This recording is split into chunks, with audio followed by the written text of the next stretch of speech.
You know, I showed up here feeling quite sad today. Yeah, I did. Over the death of Steve Jobs. And then to have to sit here for the last hour and then watch this excuse for a press conference. Maybe it's a very tough day. We're looking at incompetence on parade here. Hi, folks. Rush Limbaugh, the EIB Network, and the Limbaugh Institute, Advanced Conservative Studies. Telephone number is 800-282-2882 if you want to be on the program. If you have ABC Radio News, if your EIB affiliate carries ABC Radio News and you've been listening to it mere moments ago, they've been playing sound bites from Obama's press conference as if they're being fed those sound bites and saying an angry-sounding Obama. And he has sounded angry a couple times. And I'm thinking, what in the world does he have to be angry about? He's the one causing all this. He's the one screwing everybody. He's the one happily managing the decline of the United States of America. And these fits of rage are prompted by questions that he considers to be beneath him. He doesn't think he should be asked. And this whole thing is a campaign appearance. There's no news in this press conference, and it hasn't one shred of news here. And the reporters asking questions, with the exception of two or three of them, are just scared as they can be. State-controlled media on parade. Obama's pushing hard to change the facts, position himself as a man who wants to create jobs with a phony jobs bill. This is a massive tax increase bill. It isn't going to happen. He's not going to get away with this lie. This has been one solid lie after another.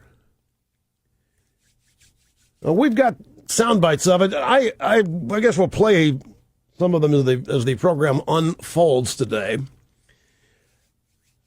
But I marvel here at what I really think is profound incompetence coupled with everything else that he is. I mean, I know that he's chip on his shoulder about the country, and I know that he thinks we need to be taken down a peg or two, that all of our imperialistic ways in the past, the way we've stolen resources from everybody else in the world, that's how we got our greatness. We got to pay the price now. We got to find out what the rest of the world lives like, all that sort of stuff. But to listen to him try to explain economics is an embarrassment. To listen to him explain how this jobs bill is going to magically put everybody back to work and build roads and bridges and schools. And not one reporter said, well, what about the first stimulus that was almost $1 trillion? What happened to all the road building and school building and bridge building in that stimulus? There wasn't any of it. And here come the usual line about cops and firemen and teachers being laid off, and this is going to put them back to work. Yeah, for a year. This bill gives the states money to hire those workers for a year, and then what do? Just like Clinton's 100,000 cops. Yeah, for a year. You commit with federal money to hire cops and so forth, and then after a year or two, the money runs out, and then what do? So anyway, we'll get into this in more detail. It's still going on. This thing is going on now an hour and 10 minutes long, and we had a room full of journalists in there, supposedly at a news conference, and not one random act of journalism occurred. I mean, F. Chuck Todd said, Mr. President, you in past occasions, you've urged people to call Congress and you've melted the phone lines that it isn't happening anymore. Have you lost the ability to persuade people? Bill Plant said, you're out there waving the bill around and almost sounds like it's a campaign rather than actual negotiation. You're doing a Harry Truman do-nothing Congress. Is that what you're doing, Mr. President? He's trying to set up and Obama got really ticked off at that. So Congress will do something. I couldn't run against a do-nothing Congress, right? If they just do something, they won't do anything. It was, and then, and I'll tell you something else. He did get a question. Jackie Kalmus at the New York Times asked him about this Occupy Wall Street bunch, and we've learned a lot more about that group, too, about which we will share with you as the program unfolds today. Jackie Kalmus of the New York Times asked him, are you aware of this? Are you watching any of it? And he expressed his solidarity, because those are his foot soldiers. This thing just didn't bubble up out of nothing. We now find out George Soros money is behind this. And there's no doubt in my mind that the White House is behind this. Wish I could tell you who, but a very prominent person asked me never to mention his name in this regard for months, has been telling me, you watch, Rush, do not doubt me, he said to me. Obama is setting up riots. He is fanning the flames for riots and eventual violence. That's all he has got. And now you look, all of this talk about millionaires and billionaires and people not paying their fair share and this relentless assault on achievement in this country has resulted in what? The appearance of a spontaneous combustion of angry white college students who are fed up with all the injustices that this country is famous for. That's his base. Occupy Wall Street is his base. Those are his foot soldiers. The anarchists, the union thugs who are occupying Wall Street. Obama is now going to run for re-election against Wall Street. And all of these schlubs in this protest march don't understand that Wall Street and Obama are inseparable. New York legislators are getting death threats now if they don't tax the millionaires. And my very prescient friend wanted me to say on the air, wanted me to warn people, listen, I'm not going to do that. I'm not going to sit and predict the President of the United States wants riots. But very, very, very prominent individual. And it's we're on the verge of it here. You get this many people together and you whip them into this kind of a frenzy over things they don't even really know. They've got a bunch of energy, and it's going to have an outlet somewhere. And all these people down there occupying Wall Street, this is his base. And he admitted it. He expressed his solidarity because those are his campaign foot soldiers down there. He can't turn his back on them this close to the elections. You'd think that he'd be embarrassed to embrace them publicly like this. He said, well, those people, they're simply expressing the frustrations of the American people. As though the frustrations felt by you and me and everybody else have nothing to do with what's gone on the last 2.5 years. He keeps saying, and they've been frustrated a long time, 10 years. American people have been mad about this economy for a long time. We need to do something now. Pass that jobs bill. See, who in the world thinks, even if, just play a game here. This bill of his is $450 billion of tax increases. He's out there talking about small business tax cuts and middle income class tax cuts. There aren't any tax cuts in this bill. It's a tax increase bill. But let's just pretend for a second that this was $450 billion of just spending, stimulus spending. Somebody explain to me how spending $450 billion is going to get every bridge repaired, every school repaired, every road repaired, and everybody who doesn't have a job, a job. How does that happen? This is what's on parade today. This is utter foolishness. This is utter incompetence. Trying to sell the notion that this bill of $450 billion is a magic elixir. If $450 billion would turn this economy around, which I thought it already had. We've been back from the brink how many years now, according to Obama? $450 billion is going to turn this economy around. Then why didn't the first $787 billion? And then the next $50 billion that was added to it, and then the third $26 billion on top of that. And all of the other spending that has occurred in this administration, not just the stimulus spending. Why hasn't all of that created this magic? Yeah, right, because we had a typhoon in Japan, and we had the Arab Spring. You remind me, I got a story here in the stack. One of these idiots down there at Occupy Wall Street claims that they were inspired by the Arab Spring. And that's why they are marching.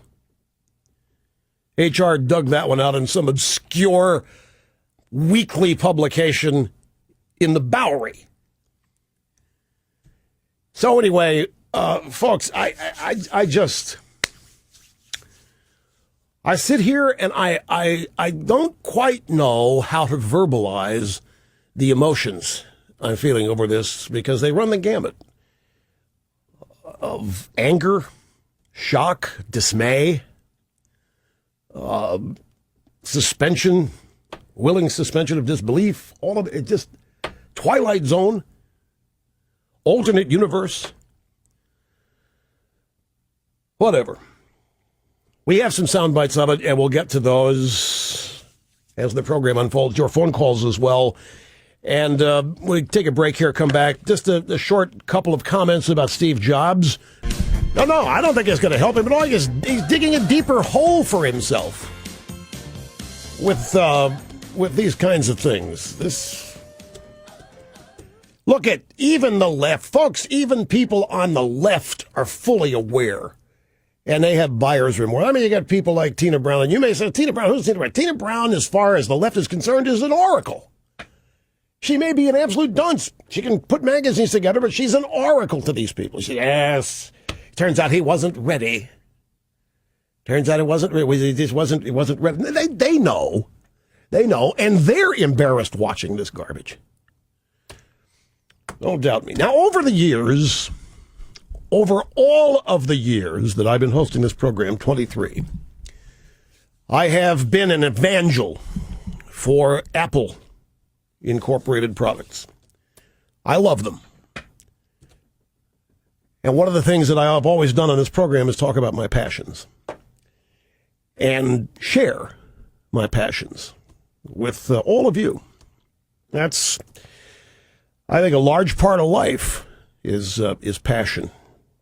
When you find it, you have it, it's fabulous. It's a magnet for other people, and it's self-invigorating. And sharing those passions is something that I thoroughly enjoy. Now, over these 23 years, each time I would discuss Apple products, a new one that I couldn't wait to get, or one that I was having problems with, frustrated with, I'd always get emails from people. Would you stop talking about Apple? Nothing but a bunch of liberals. I don't want to hear about Apple. Why do you talk about jobs? There's nothing but a bunch of liberals. And I talk about Apple and jobs because I love greatness. I just love greatness. I am fascinated by it. I am intrigued by how it happens. I'm intrigued about every aspect of greatness and excellence because it's so genuinely rare. It is genuinely rare and exciting. And I am mesmerized by it. I'm inspired by it. I have many times told people that, and you too, that one of the greatest perks of the good fortune that I've had has been to meet people. I have had the opportunity to meet people who are the best. at what they do. And that is exhilarating and fun and inspiring to me. So I attach myself to these things that create childlike wonderment in me. It's difficult as an adult to have childlike wonderment. I mean, how soon do we all outgrow the excitement as children we all felt on Christmas Eve? And how many of us wish by magic that we could recapture it?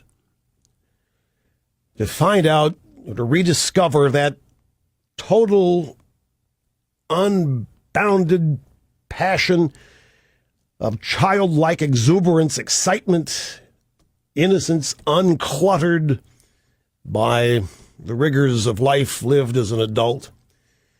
And for me, speaking honestly, the introduction of every new Apple product ignited that in me. That's just me.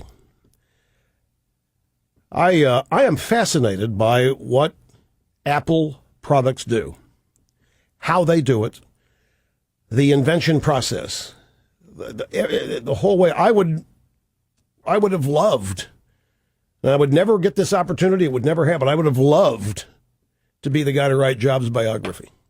I would have loved to have the chance to just pick his brain and find out what it was about him, because he wasn't very self-revealing, and I guess the most he revealed about himself was that Stanford commencement speech in 1985. It didn't matter to me that Steve Jobs was a liberal. It disappointed me for his sake, but that is not who he was to me. Steve Jobs epitomized American exceptionalism. His life epitomized it. His philosophies epitomized American exceptionalism. The fact that he was a liberal, to me, was one of the greatest contradictions. But that is of no matter and no concern now. This past Tuesday, they introduced the iPhone 4S. And I told you that on Monday I felt like it was Christmas Eve. And it was. For me. At age 60, I was able to feel like I did as a kid on Christmas Eve when I was 8 or 9. There hasn't been, in the last 10 years, an Apple product that has not created wonderment in me, that has not exceeded my expectations. Using Apple products is genuine fun for me. And at the same time, they have increased my productivity. I know I'm making this sound a lot about me, but it's the best way to explain all this to you. But what Jobs did literally changed the way human beings receive, transmit, enjoy all media. One guy did this.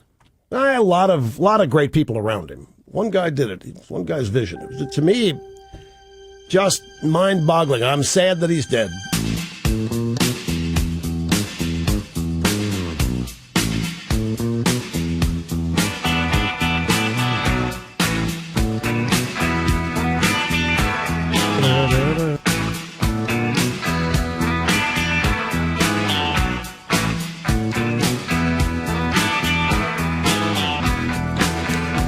Greetings to you, music lovers, thrill seekers, conversationalists all across the fruited plain.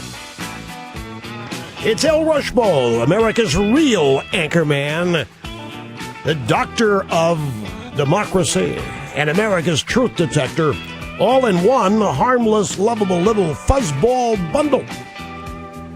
Great to have you here. Our telephone number is 800-282-2882. The email address, elrushbo@eibnet.com. Folks, back to Obama here for just a second. I think we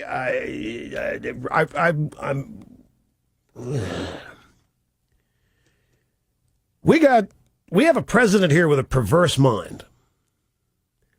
Now, let me sum up this press conference for you. This news conference where no news was made.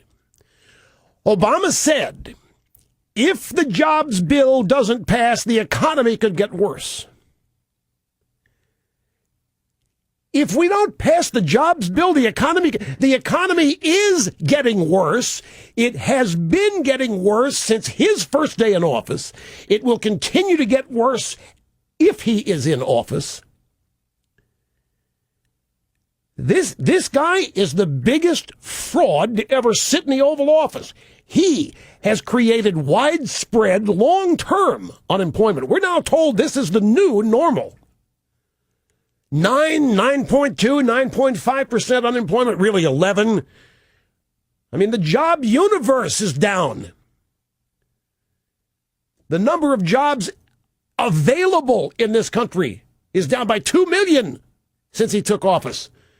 If there were as many jobs available now as when he took office, the unemployment rate would be 11.3%. That's from James Pethokoukis at Reuters. So he creates widespread, long-term unemployment, comes up with a massive tax bill, which he calls a jobs bill, and then says if it's not passed, the economy is going to get worse. This is the creation of a perverse mind. Hold that thing up. The economy is going to get worse if we don't pass this. I don't know about you. I don't like a president who threatens me. I want him threatening our enemies, but he makes me feel like an enemy.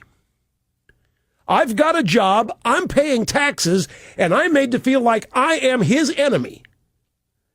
And you know why? Because I am. It's true.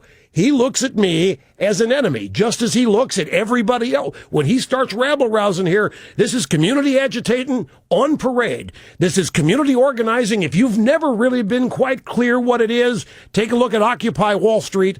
That's community organizing, and he's the organizer. The money furnished by George Soros.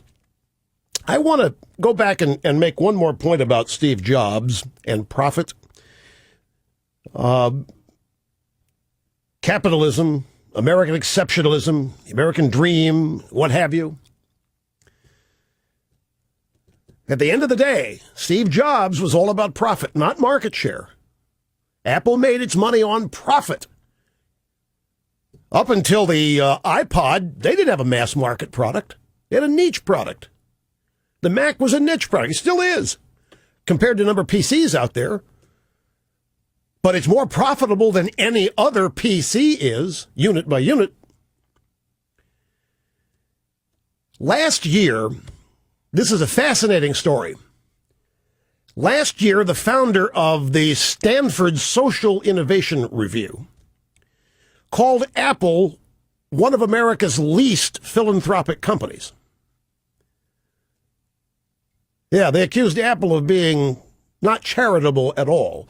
And one of the reasons why is that Steve Jobs had terminated all of Apple's longstanding corporate philanthropy programs within weeks after returning to Apple in 1997. And the reason he did it, he had to cut costs until profitability rebounded. So he got rid of the philanthropy and a number of other things. But the philanthropic programs have never been restored. He didn't bring them back once the profitability hit. And so he was attacked by all these people that judge and measure the philanthropic activity of various corporations. CNNmoney.com had the story. Kevin Williamson at the National Review had a comment on this. He said, CNN, being CNN, misses the point.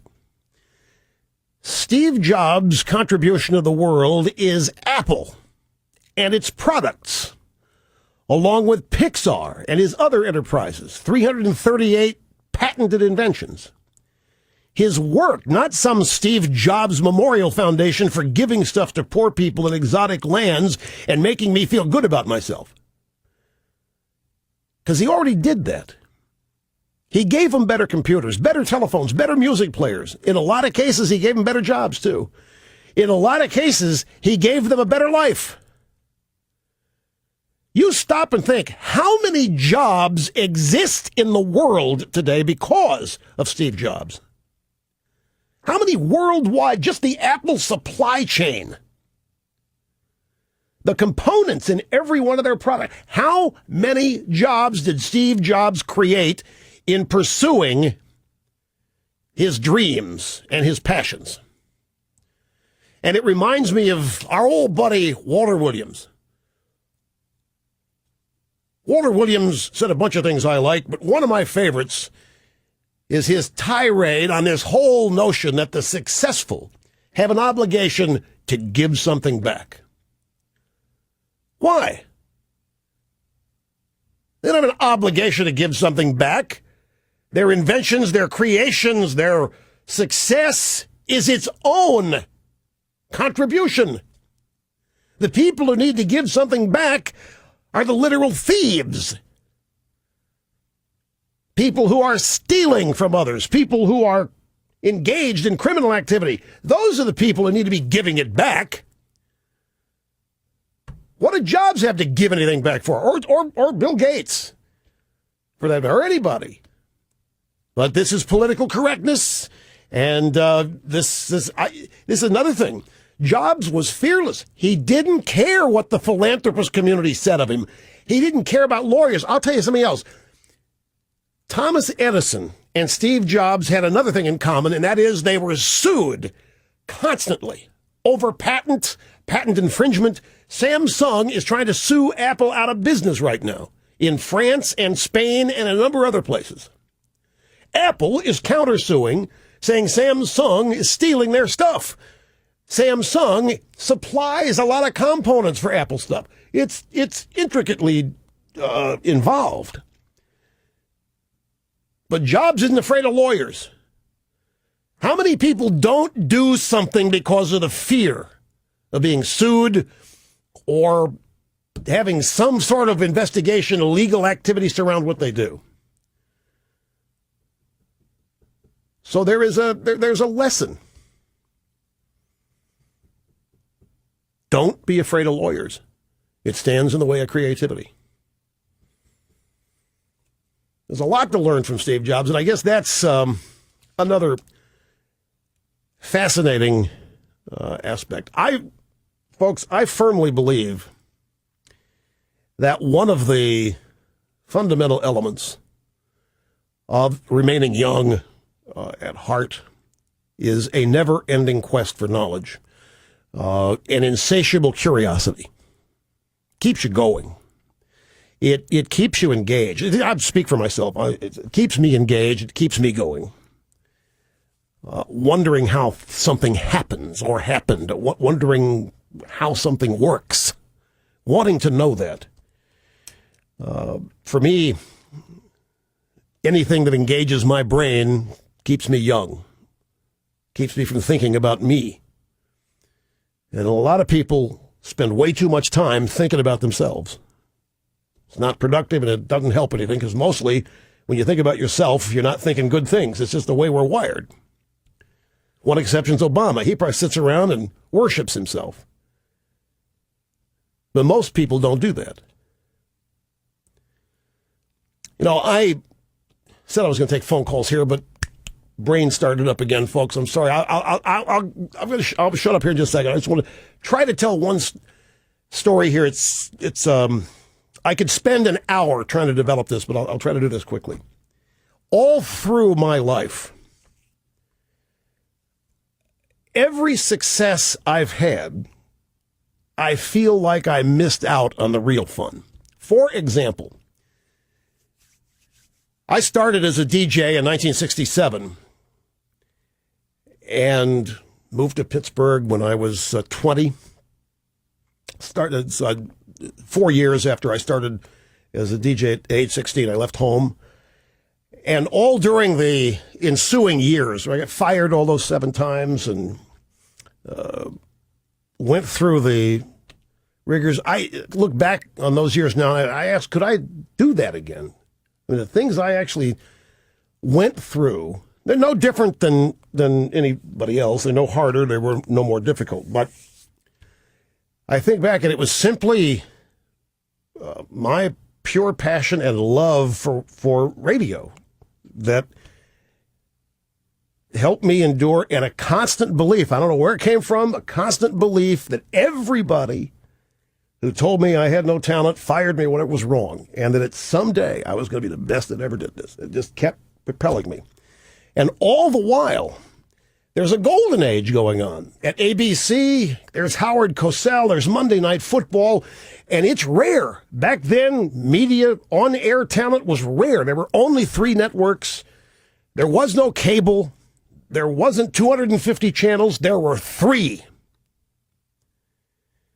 And those people who were on those 3 channels, I'm talking about the network level, those were stars. Those were actually, they might have been commie bastards, but they were good. They were good. And that was a golden, it was something, a success in that era was unique.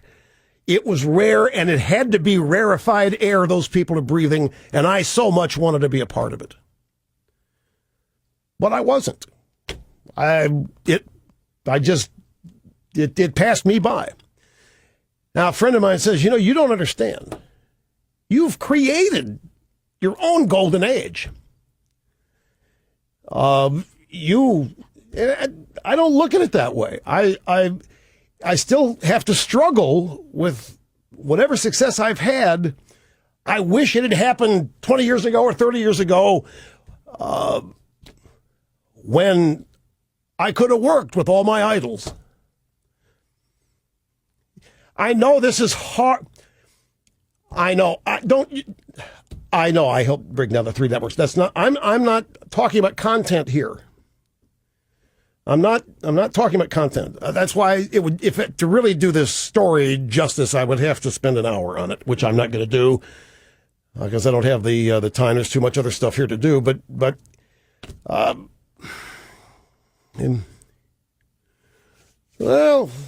okay, open line Friday. Maybe tomorrow I'll spend some more time on it. But it's still a quirk, and it's probably not entirely healthy.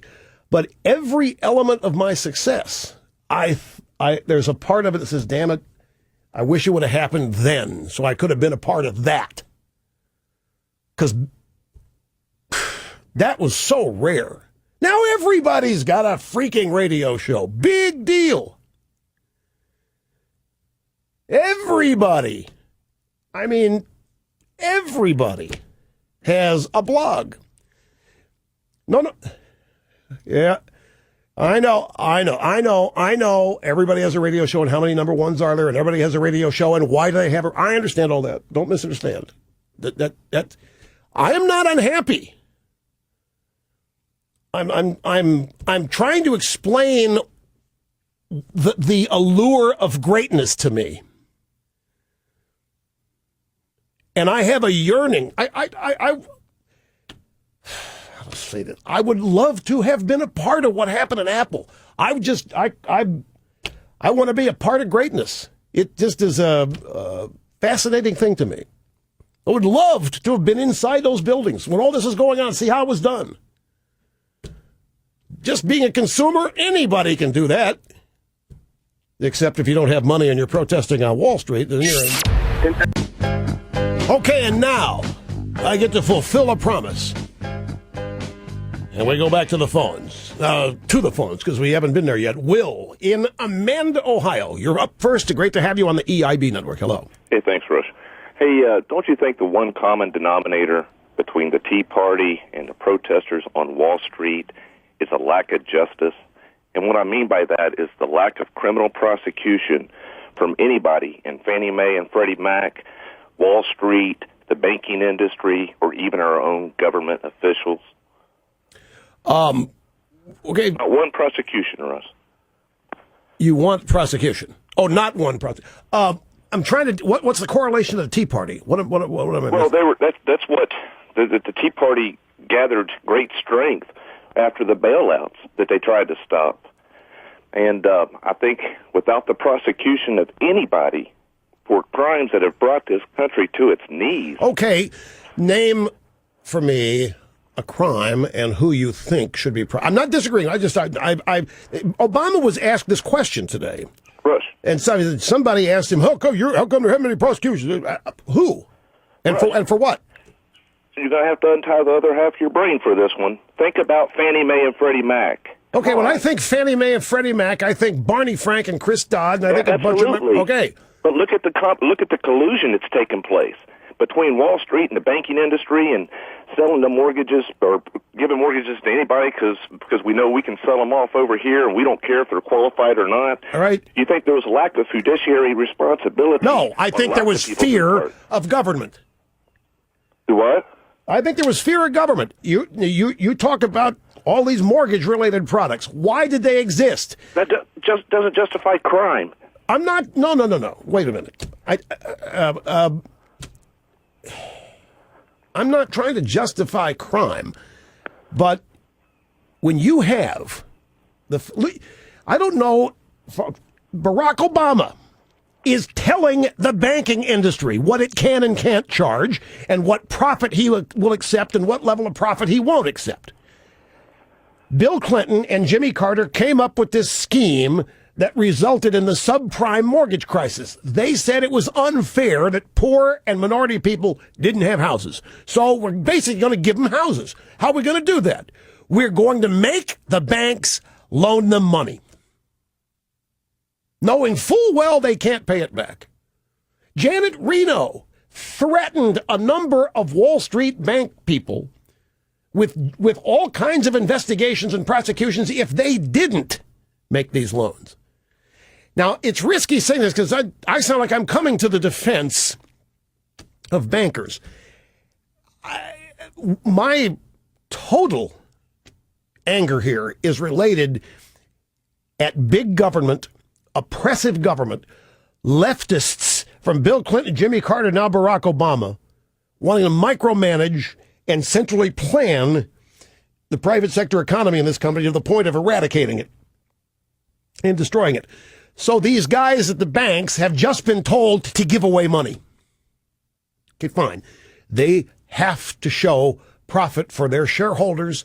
They have to stay in business. And how can they if they give money away? So what do? You may call it criminal. They came up with ways to pass the buck down the line. They created a bunch of products that had no value, but they touted value. Now, you may think that's a crime. Could well be.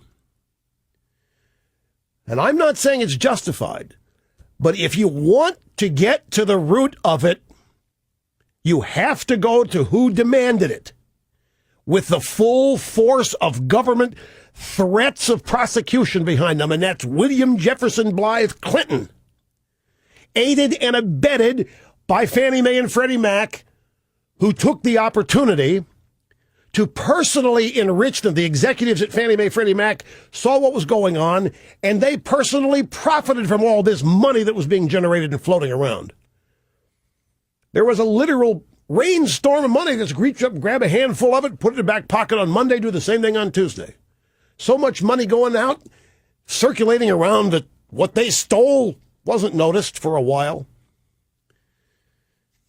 Even the regulators in the Bush administration who wanted to put a stop to this were shouted down by Barney Frank. And we played the audio of it on this program we had it. Don't get it again, Cookie. I don't want to get sidetracked on this. I got to take a break here. Put them all in jail for all I care.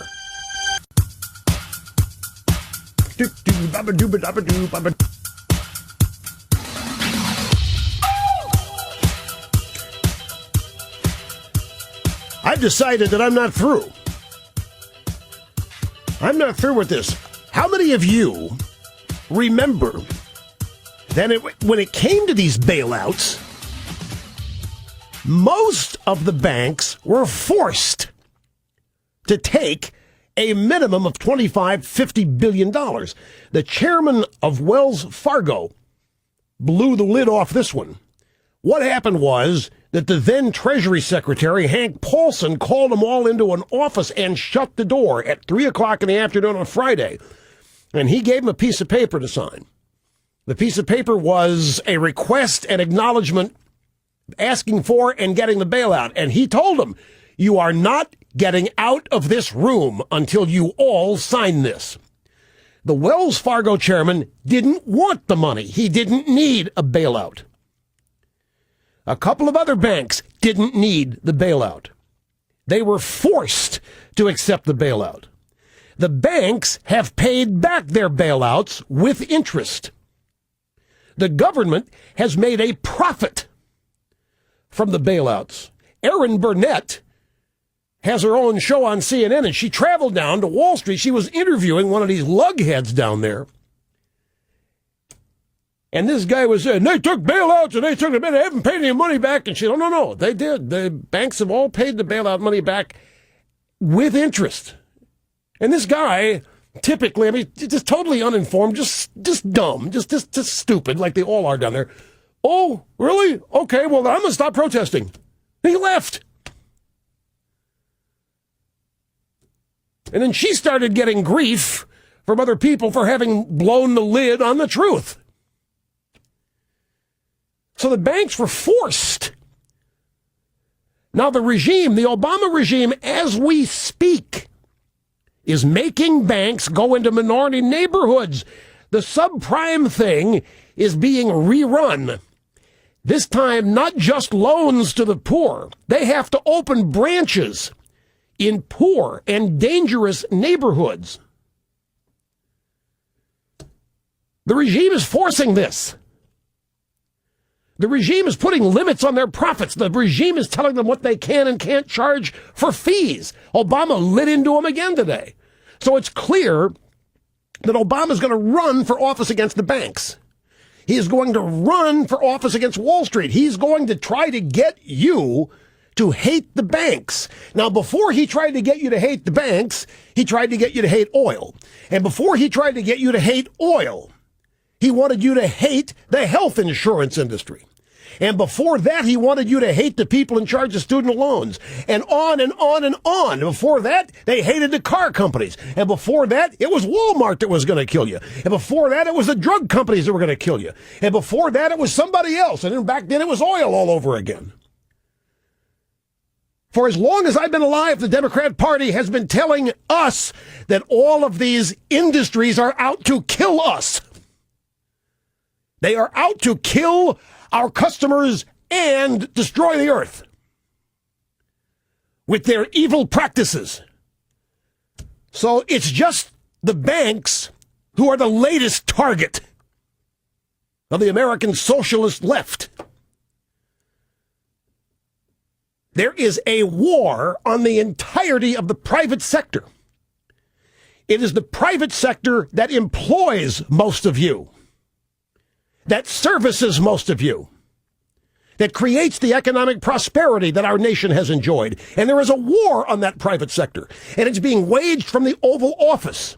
And its foot soldiers are on Wall Street and in other cities around the country by design and with organization. Nothing spontaneous about this. And there's nothing that this bunch has in common with the Tea Party. First and foremost, everybody at the Tea Party had a job, or recently did. They worked. The Tea Party is their first ever involvement in anything like it.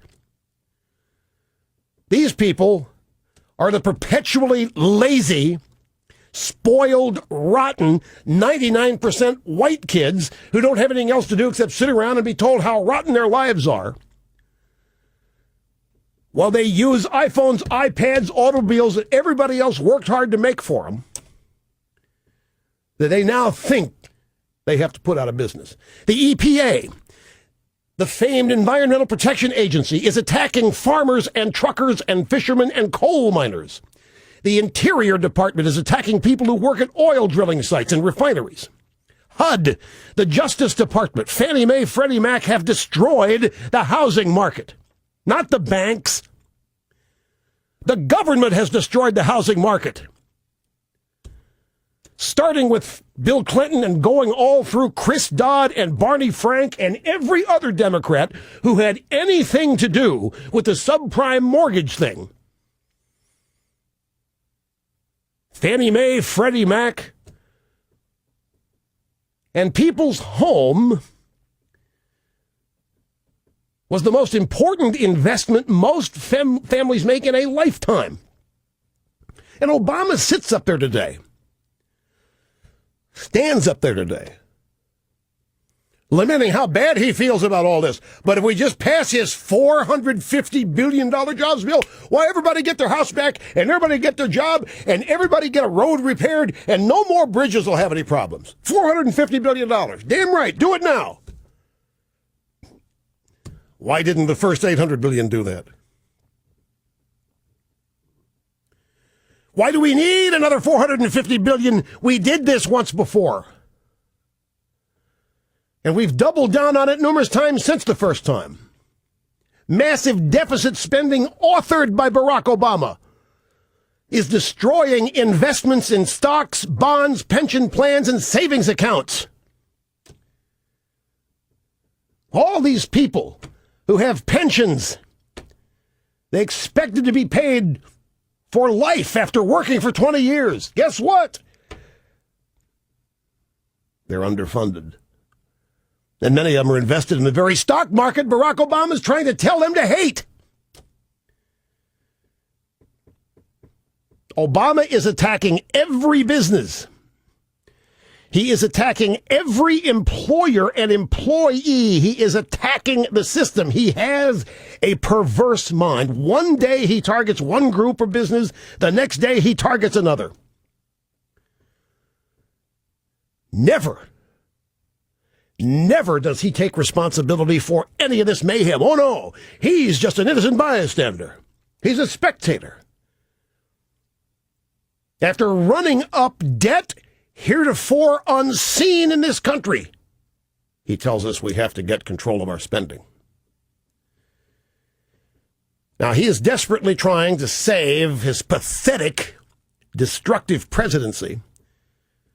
And to get reelected, he does not give a damn who he hurts in the process or what he damages. The only person who does anything out of altruism and selflessness is Obama and his fellow liberals, right? You believe that? They're the ones with all the compassion. They're the ones who have all this concern and caring for the downtrodden while they sit there and destroy them.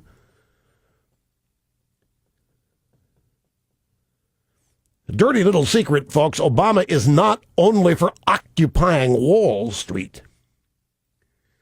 He also wants to occupy Main Street. Everything he said in that news conference this morning was in reality a frontal assault on Main Street. All this talk about tax cuts for small businesses that hire veterans or give raises. There are no tax cuts. There is a tax credit that is the stupidest deal in the world. So you go out and you hire somebody, pay them $50,000 plus the benefits, and Obama will give you a $2,500 tax break. Big whoop. So you have a net cost of $47,500. Yep, you get a tax cut. He's got crosshairs aimed at every business, large and small, on every American who's trying to work for a living and better his prospects for himself and his children. There is a tax increase for everybody working in this country. There is a tax increase for everybody who still has a job. Now, I got a story. It's Politico today. This is really crazy. Democrats are increasingly abandoning their biggest talking point on taxes. Families earning more than $250,000 a year are wealthy and should pay more. It says here the Democrats are running away from that. I didn't hear any of that today. Did you hear Obama running away from that? That figure, $250,000 for a household, has been on the tip of the tongue of so many Democrat candidates and lawmakers the past few elections. It's become ingrained in the party's tax philosophy. But they've taken a beating from Republicans and have grown increasingly divided on the issue, since that income level would not only cause tax increases for a lot of small businesses, but also, did they actually admit that in the Politico? Who did this? This person doesn't have a job for long. Manu Raju. That's good knowing you, Manu. Hope I can read where you write next. That income, 250, that would cause tax increases for small businesses? I've never seen this admitted to in the state-controlled media. Manu, hide. I'm probably too late. So Democrats on Capitol Hill and White House are settling on an easier sales pitch. Tax the millionaires. Believing that public opinion is firmly on their side, yet the truly rich should pony up more cash as the economy struggles. Yeah, it's their fault, right? It's the rich's fault that the economy's struggling. Yeah, the rich, they're hoarding everything. Yeah, it's the rich. They're the ones to blame. That's what Obama's selling. That's the ticket to ride back to the Oval Office in 2012. The rich are to blame. And the magic potion to fix the economy and to get you working again is for the rich to pay higher taxes. Shazam. That's easy. Perverse, sick thinking. So the Democrats are not abandoning taxing people at $250,000. They're abandoning saying so. They're just going to say millionaires and billionaires for now. They're not going to talk about $250,000 anymore, because that's a lot of small businesses and their taxes are going to go up. They're still going to tax you. They're just not going to say it now. That's what the story is saying. The new rhetoric could force a serious rethinking of a Democrat approach toward the Bush-era tax cuts for high earners that they vilified for the past decade. Lawmakers said Wednesday, this is a crock. Democrats rethinking. This is total BS. The only place that might have some validity is Democrats in the Senate, who are facing re-election. Quick time out here, folks. Sit tight. We'll be right back. And up next is, Lake Ronkonkoma. Always like getting calls from Lake Ronkonkoma. I wanted to say it. Lake Ronkonkoma, New York. This is Don. Great to have you on the program, sir. Hi. Hey, Rush. It's great to talk to you again. Thank you very much, sir. Listen, yesterday we lost a technology, a visionary, and a success story, but maybe even more important, we lost a role model. In a world where we have role models or like Steve Jobs who contribute positively to society, they're not in short supply. They're just not put in the spotlight. And we have these pandemonium protesters down at Wall Street and all over, and they don't look at realistic role models, but instead to whiners and complainers. How do you get through to them, Rush? You know, I used to be, back in the early days of this program, mildly obsessed with that premise. How to get through to the mind-numbed left. I steer as many people to your program as I can. I have your Limbaugh letter, and I use your Limbaugh letter and your program to educate. That's as good as anybody can do, right there. I mean, I couldn't come up with anything better than that myself. But seriously, I've thought about it over the course of the years. How do you get through to the robot left? I mean, these people have literally been brainwashed. And so the question I've always had, okay, what's called for here? Engage them on their level and try to persuade them in their own context, or to give them tough love. Now, Herman Cain, let me find this. Well, I think we got a soundbite for it if I can find it. Let's see. Herman Cain is, stick with me here because I know it's number 13. Here's what Herman Cain said. This would be an example of tough love. He was on the Wall Street Journal's website, the big interview with the deputy managing editor, Alan Murray. And Murray said, Occupy Wall Street. Mr. Cain, what do you make of that? I happen to believe that these demonstrations are planned and orchestrated to distract from the failed policies of the Obama administration. Don't blame Wall Street. Don't blame the big banks. If you don't have a job and you're not rich, blame yourself. It is not a person's fault because they succeeded. It is a person's fault if they fail. Right. So he's saying, hey, success is not a failure. You know, I was thinking maybe these protesters will get a brainstorm idea and develop and market a new industrial strength deodorant. They've been down there for a week.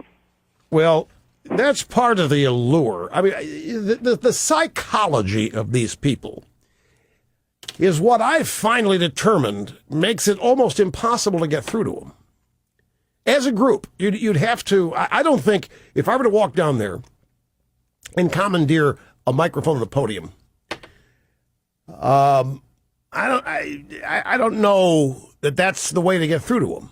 We're dealing genuinely here with mind-numbed robots.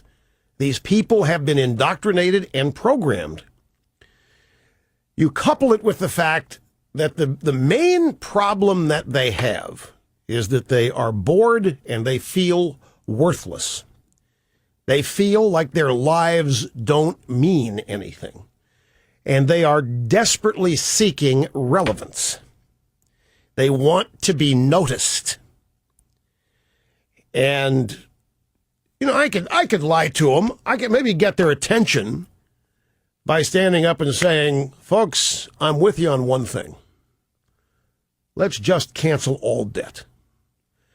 Now, I'd own them for a while. I'd have it right in the palm of my hand for a while. But I think these, rather than get through to them, the people that represent them have to be defeated. That's the real solution to this. Just vote against Democrats. You're listening to Rush Limbaugh.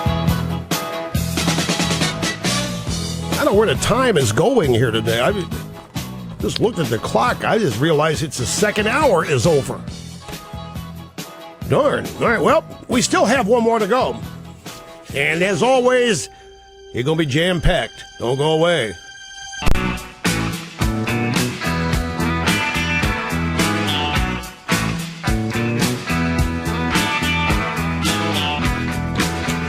Hi, folks. Welcome back.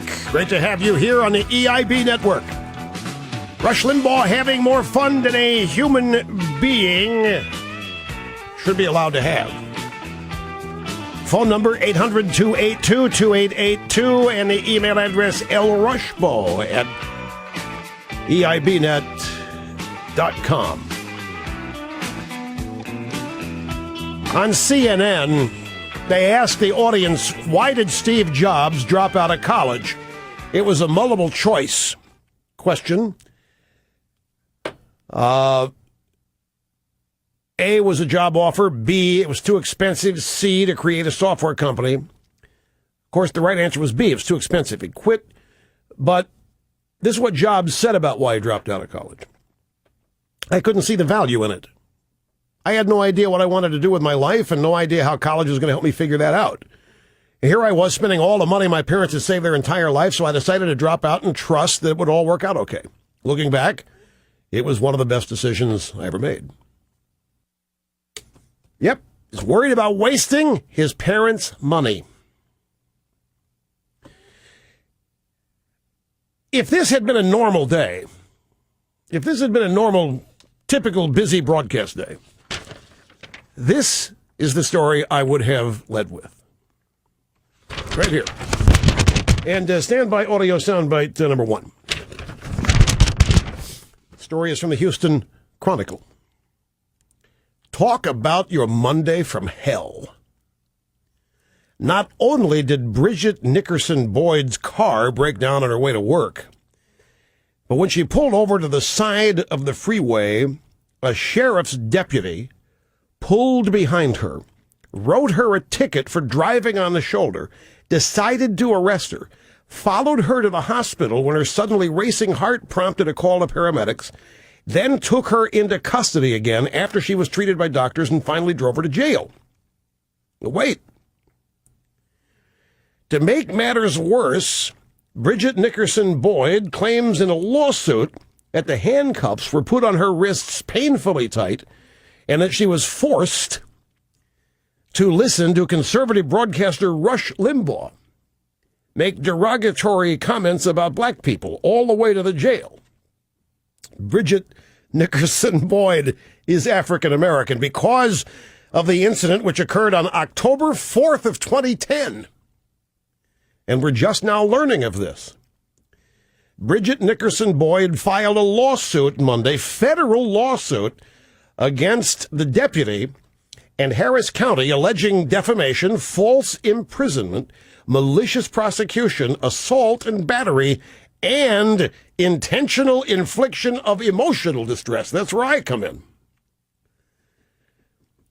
According to the lawsuit filed in Houston, Deputy Goad was aware that Boyd had not committed a crime and her arrest was without probable cause. The magistrate who saw her while jailed apparently agreed and dismissed all the charges. Spokesman for Sheriff Adrian Garcia declined to comment on a lawsuit. We have an audio soundbite on this. This is a montage of Houston television stations and anchors talking about the woman suing Houston police because they forced her to listen to me. We haven't heard this one before. She complains a deputy forced her to listen to Rush Limbaugh. She's suing for mental anguish. Handcuffed and forced to listen to Rush Limbaugh. She was forced to listen to Rush Limbaugh, quote, make derogatory remarks about black people through the deputy's radio on the way to jail. To torment her, he made her sit in the back of his patrol car listening to Rush Limbaugh. Now, it sounds like the way this thing got reported down there, that was the number one offense. Not the handcuffs. This woman don't know how lucky she is. What a great opportunity she had. Forced to with derogatory comments about black people. We don't make derogatory comments about black people. We make derogatory comments about liberals. According to her Facebook page, Bridget Nickerson Boyd's favorite TV shows are Chris Matthews and Rachel Maddow. No surprise there. So, I don't know about Jerry Springer. He's not mentioned. Wouldn't doubt it, though. Derogatory comments about black people, forced to listen. Emotional distress. Willful. You know, the AP, folks, the AP has given up trying to sugarcoat the unemployment news. They've given up. They've just quit. They've just resigned. No longer are the results surprising or unexpected. Really. Christopher Rugaber. The number of people who applied for unemployment benefits rose slightly last week, a sign the job market remains weak. Weekly applications increased by 6,000 to a seasonally adjusted 401,000, the Labor Department said today. The modest gain comes after applications plummeted by 33,000 the previous week, which were revised and changed. It wasn't that. Anyway, as usual, the previous week's number had not plummeted quite so much, since it was quietly revised up by 5,000. It wasn't 33, it was 28. The drop partly reflected technical difficulties with the departure's seasonal adjustment process. And it says the slumping economy has led many employers to pull back on hiring. No surprise, no unexpected. They're just, I can just see it in the AP newsroom. They're going to throw up their hands. Damn it. It's not worth the effort anymore. Just report the numbers and move on. You can read it. Mr. Rugaber here, you can read. He's just exhausted. We're trying to put a game face on this. Because, of course, there's nothing surprising about this. I think, folks, the regime wants to run against Mitt Romney.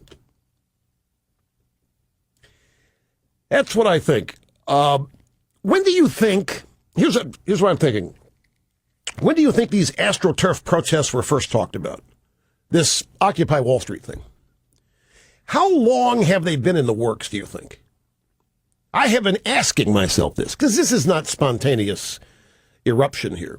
This is a well thought out plan. It's just like, remember, back during the debate on an illegal immigration bill, miraculously, something like 1 million people showed up someplace, or 100,000 showed up Los Angeles or wherever, and we were told, yeah, that's genuine passion out there. No, it was all structured. It was organized. Just as this is. What'd you say? Pretty low turnout? You think it's low turnout if it's organized? Well, it is. Well, that's because they haven't made enough sleeping bags yet. Yeah, there's only 250 people sleeping there at night, but that's because they refuse to buy. They're not going to engage in capitalism. So 500 during the day. Well, is that all? Because it's being made to look like 50,000. Some of these aerial shots, it's being made to look like 50,000. I still say it's organized, and that's even. There's no question it's organized. And if all they can drum up is 500 people, then the whole thing's a sham anyway. It means they're really having to. Now we got to know how many people are being paid to show up down there. There's George Soros money behind this. Anyway, forget the numbers. Don't sidetrack me here. I got a brilliant point. What do you think spawned this? How long have these protests been talked about? 3 months ago? 5 months ago? Who has been the leading Republican for most of the primary season until the debates? Romney, exactly right. Perry was a recent entrant. Bachmann was a surprise winner in the Hawkeye straw poll. It's always, even you talk to people today, it's still Romney is the de facto nominee.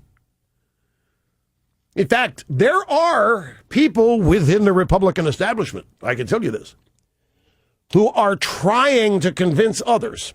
Since Bill Kristol struck out on Chris Christie, they're throwing in the towel. And they're running around and they're trying to just get everybody, okay, can we pick Mitt now? Can we just, everybody unify? We got to unify. We got to pick somebody and do it now, do it early, and get behind them 100%. There's a movement on now to just basically give this thing to Romney right now. People are trying to persuade others in the conservative political and media establishments. Forget the debates. I mean, they're going to happen, but let's just, it's Newt. It's Mitt. We've got to get unified. We don't want what happened last time in 2008. And so it's always been presumed that Romney was going to be the nominee. And there's an interesting coincidence. Romney is Wall Street. Bain Capital. Hedge fund, I think it was. Some investment firm. Romney founded it. Now, Romney's been the odds-on favorite until Perry got in, and it looks like Romney may be back on top now. Yet Herman Cain, a recent gainer in the polling data. But you note there haven't been any media hits on Romney. There have been all kinds of media hits on Perry. A lot of media hits on Bachmann. A lot of media hits on even Herman Cain now. There aren't any media hits on Romney. Have you noticed this? Well, have I missed some? There aren't any media hits on Romney. And, yeah, they're letting him go. He's untouched. He's unscathed. Now, I have been thinking a lot about Wag the Dog. I bought that movie about a month ago because I hadn't seen it in a long time, and there were things happening. We had a caller who suggested that some things happening at the time, I forget what, reminded him of a Wag the Dog, and I knew Wag the Dog was the phony creation of a war, using television to convince people that a war was going on, so they'd support it, fund it, and help a politician get incumbent president get reelected by defending the country, showing a flag, and this kind of. But there was no war; it was all fake. And I remember there was a scene. Some Secret Service agents or Department of Justice officials are following Robert De Niro around. De Niro is the director of the war. And they follow him, I think, into a coffee shop.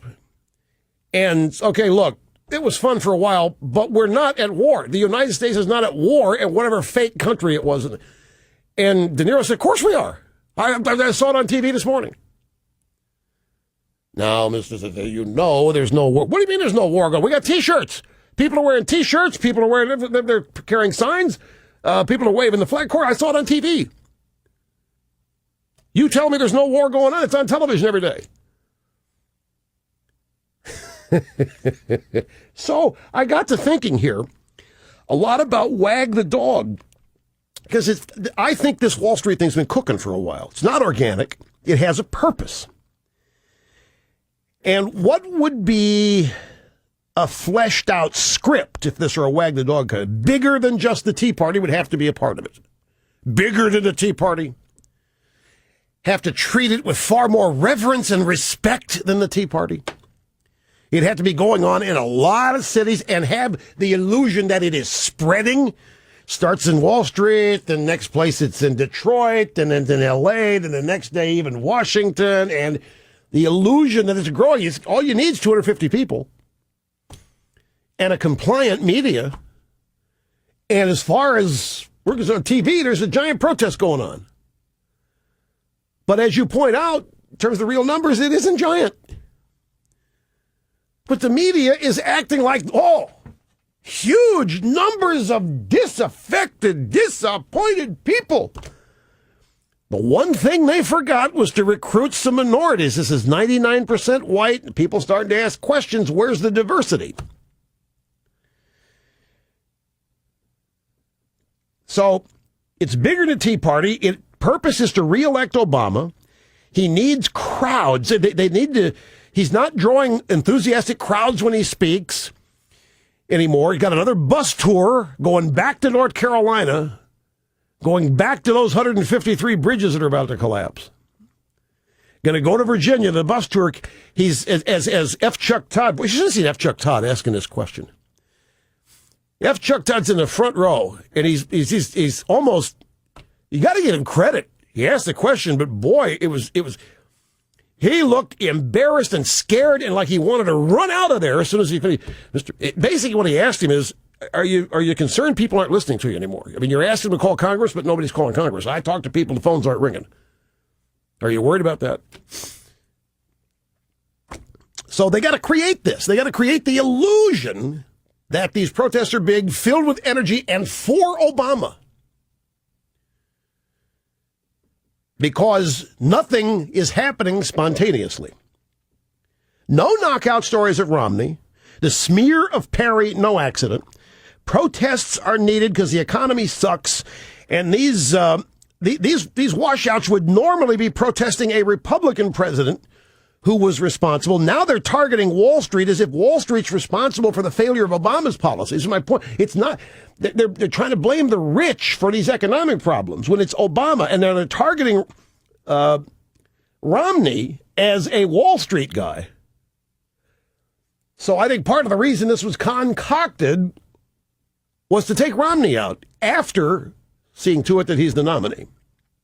Anyway, I got to take a break here, folks, because I'm really up close to the Who's Next on the EIB network. We're Lon in Tampa, Florida. Great to have you on the program, sir. Hello.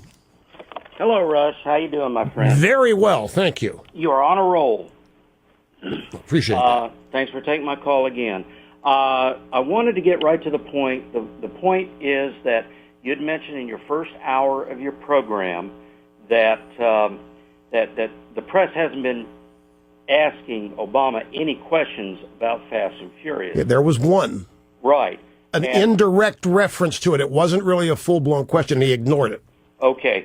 Well, I was listening to my news between your hours, and they were saying they did ask him, and he said he knew nothing about it, and that Holder knew nothing about it, and that he had the utmost confidence in Eric Holder.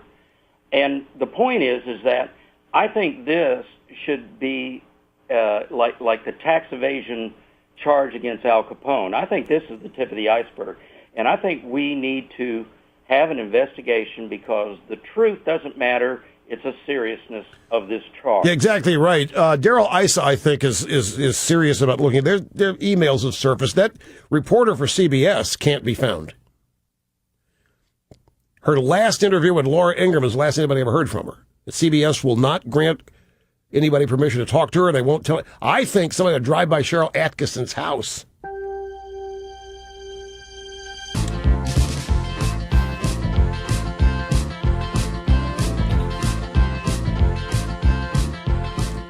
I am so relieved. I've just been told that Cheryl Atkinson has been found. She actually filed a story today at 12:30 on Obama's denials, knowing anything about Fast and Furious, and his full-fledged support of Eric Holder, about whom and in whom he has total confidence. Sean in Houston, you're next. Welcome to the EIB Network, sir. Hello. Hi, Rush. Thanks for taking my call. It's You an bet, honor sir. to speak to you. I wish I had a profound political question to ask you, but since I'm a student, I can answer most of those on my own. My question for you is, I've been using PCs and recently had one that broke, and we're looking at maybe going to a Macintosh. And I was wondering, is it hard to make the transition for the operating system? Is it easy to use? No, yeah, it is easy to use. The Windows operating system is a copy of the Mac, so there are some differences. Okay. I run Macintosh would allow you to run Windows, by the way, with a program called Parallels, and you can set up a desktop on the Macintosh. You can have multiple desktops, and one of those desktops you can switch to anytime you want to. You can run Windows if you want to. Wow. I do, because I have a security program that the best security program I can find is actually a Windows program. It doesn't require any input. It's just a display program, but so I run Windows on one of my desktops. I know a lot of people have gone from PC to Windows to Mac with no trouble whatsoever. That's good. I don't know that I would necessarily want to use Windows. I'm not really happy with the latest versions of Windows, so that's another reason we were. There aren't any latest versions. Well, there are. That's the 7. whole point. There aren't everything with Windows is next year, next 18 months. Their version of the iPad is just stick with us. It's coming. Yeah. Look, I'm an Apple evangel. What kind of Macintosh are you looking at getting? Have you researched it?